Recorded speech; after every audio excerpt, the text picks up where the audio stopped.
நீங்கள் பார்த்து கொண்டிருப்பது ஈரோடு சுல்லான் டிவி.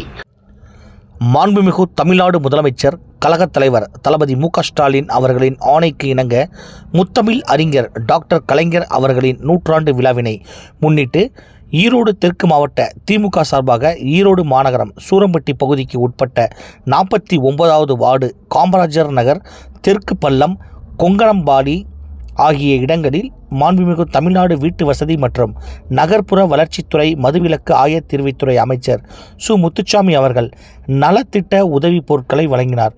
உடன் மாநகர செயலாளர் மு. சுப்பிரமணியம் அவர்கள், மாநகராட்சி துணை மேயர் வி. செல்வராஜ் அவர்கள், சூரம்பட்டி பகுதி கழக செயலாளர் விலாசம்பட்டி முருகேசன் அவர்கள், மாமன்ற உறுப்பினர் கோகிலவாணி மணிராசு அவர்கள் மற்றும் கழக மாநில, மாவட்ட, மாநகர, பகுதி கழக, வட்ட கழக நிர்வாகிகள், மகளிர் அணியினர், கழக சார்பு அணியினர் கலந்து கொண்டனர்.